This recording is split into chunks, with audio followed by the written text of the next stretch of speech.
Et voici RDI Économie. La Bourse de Londres achète le groupe TMX. Notre invité est le patron de la nouvelle entité, Xavier Rollet. L'ex-représentante en assurance collective, Carole Morinville, officiellement accusée de fraude. Et on amorce ce soir une série sur les finances personnelles, des reportages sur les enjeux qui vous préoccupent.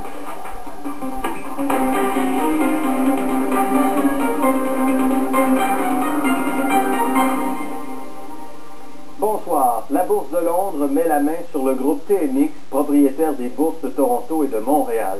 La transaction est évaluée à 3,2 milliards de dollars et a déjà été approuvée par le conseil d'administration des deux entreprises.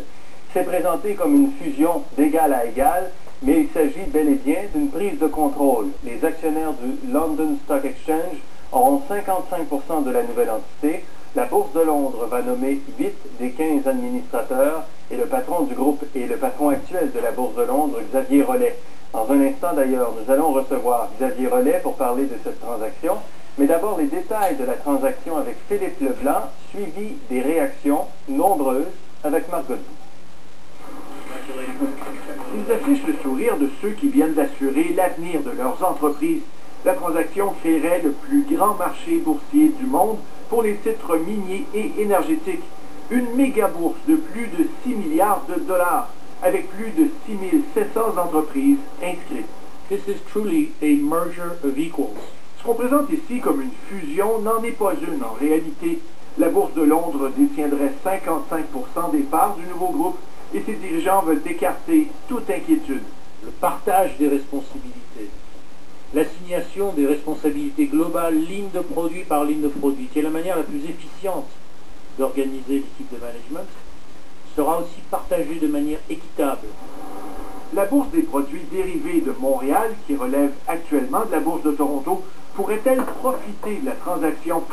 Oui, répondent les dirigeants du nouveau groupe. Car Montréal sera le centre d'excellence mondial du groupe, donc la direction de toutes les opérations dérivées du groupe à l'échelle mondiale seront basées à Montréal. La profitabilité. Cet analyste espère que l'accès aux grandes entreprises européennes viendra dynamiser notre économie. La profitabilité, tout ça, c'est le nombre d'inscriptions et la qualité des inscriptions que vous allez retrouver sur vos parquets. À ce moment-là, on aurait plus d'inscriptions et plus de grandes sociétés. La transaction proposée s'inscrit dans une tendance mondiale de regroupement des bourses. New York et Francfort confirment elles aussi leurs discussions en vue d'une fusion. De plus en plus, les plus grandes bourses mondiales vont servir les grandes entreprises, mais les petites qui ont besoin de fonds, les moyennes qui ont besoin de financement, tout ça, où on s'en va où? Ottawa et les provinces concernées devront se poser la question et déterminer aussi si la transaction serait vraiment dans le meilleur intérêt des Canadiens. Philippe Leblanc, Radio-Canada, Toronto.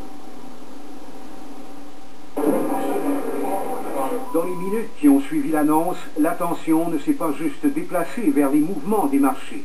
Elle s'est aussi tournée vers les capitales. Je dois dire ici, maintenant, il faut regarder cette transaction. Très prudent, le ministre de l'Industrie n'a pas voulu se prononcer sur les avantages ou les inconvénients de cette transaction pour le Canada. Maintenant, nous avons une loi, nous avons les réglementations. Les tentatives de rachat de grandes entreprises canadiennes par des sociétés étrangères sont devenues un sujet politique sensible depuis l'affaire Potash Corp. La minière de la Saskatchewan était passée à un cheveu d'être avalée par la société australienne BHP Billiton, mais devant le tollé, le gouvernement Harper avait finalement empêché la transaction. C'est la question clé. Si on transfère le contrôle de Toronto et de Montréal à Londres, est-ce qu'on va perdre les avantages que nous avons eus, surtout dans le secteur minier? On ne peut pas se fier aux garanties données par la haute finance. L'opposition qui craint les conséquences de cette transaction a interpellé le premier ministre Harper. C'est une transaction complexe. Il y a un processus légal déterminé par la loi sur l'investissement au Canada. Or, il faut savoir que techniquement, la transaction ne peut aller de l'avant sans l'accord de l'Ontario et du Québec. Il faut juste s'assurer qu'à travers ces consolidations mondiales, que le vrai leadership sur les produits dérivés demeure à Montréal. Le gouvernement du Québec n'a pas attendu avant de passer à l'action. J'ai demandé à l'autorité des marchés financiers de conduire phénomène des audiences publiques, des consultations publiques, pour que le monde puisse s'exprimer sur les avantages et les inconvénients. L'Ontario exprime prudemment ses craintes. Elle se demande si le pouvoir migrera vers Londres. Beaucoup de questions restent sans réponse, déplore le ministre ontarien des Finances.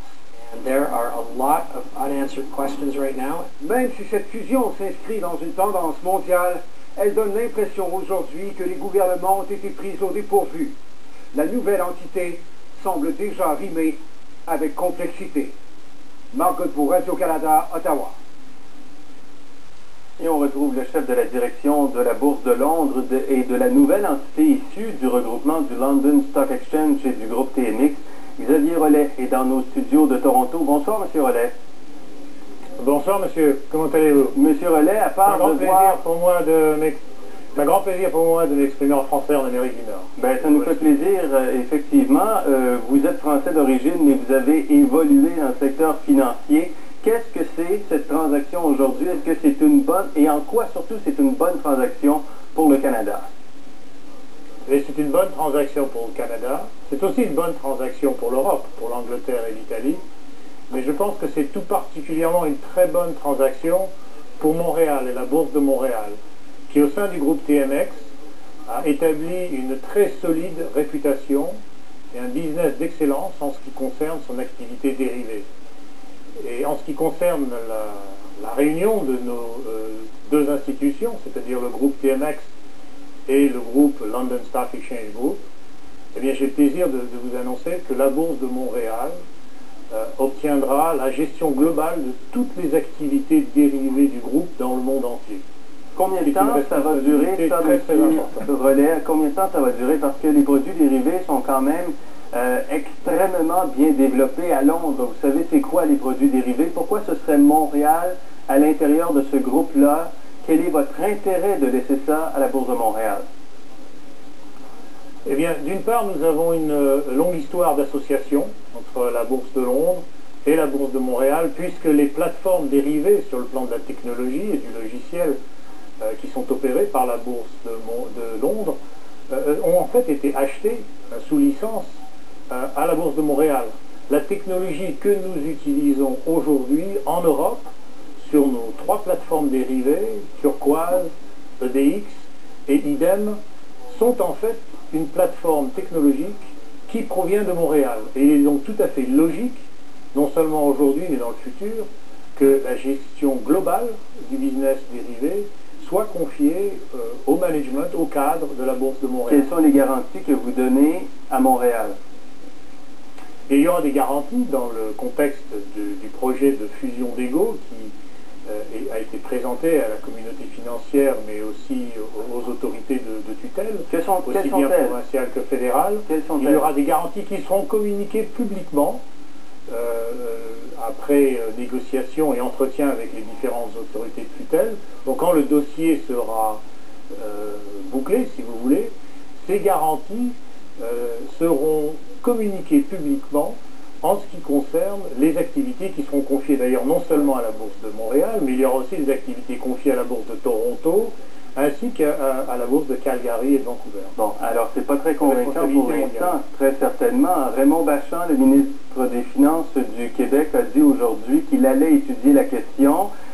Québec peut bloquer avec l'autorité des marchés financiers cette transaction.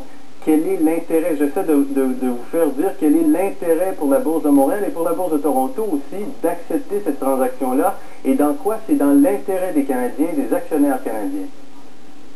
Ben, l'intérêt des actionnaires canadiens, mais aussi des sociétés canadiennes et des institutions canadiennes, c'est de rejoindre un groupe international qui leur donnera accès à une plateforme de liquidité qui est le multiple de ce qui est disponible aujourd'hui. Mais je pense en particulier, pour répondre à votre question, la Bourse de Montréal non seulement aura la possibilité, et comme je l'ai dit, cela fera partie des engagements légaux qui seront publiés le jour venu de manière publique, mais la Bourse de Montréal gérera aussi l'activité de marketing, de commercialisation de ces produits dérivés dans le monde entier. C'est-à-dire que nous allons proposer les produits de la Bourse de Montréal par l'intermédiaire du réseau du London Stock Exchange Group, en particulier dans les pays émergents où la demande est forte, où les besoins d'infrastructures sont élevés, et où bien entendu ces bourses cherchent à créer un lieu de liquidité sophistiqué et seront donc à même d'utiliser la technologie et le conseil des experts de la Bourse de Montréal. Donc il y a aussi ici une opportunité commerciale de commercialiser ce produit dans le monde entier. Est-ce que vous garantissez aujourd'hui que vous allez maintenir ouvertes les 4 bourses au Canada? Tout à fait.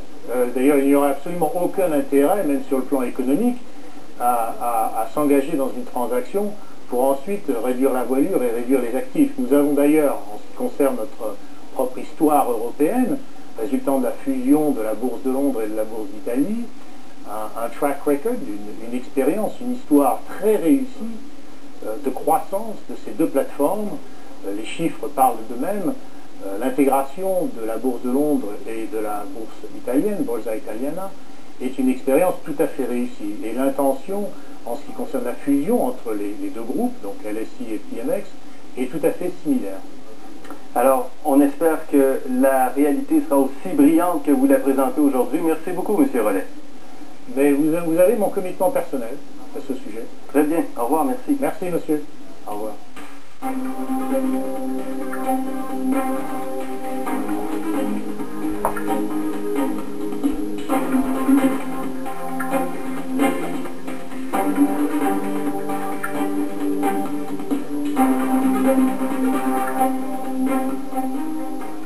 Ça prend une transaction majeure également dans le secteur énergétique au pays.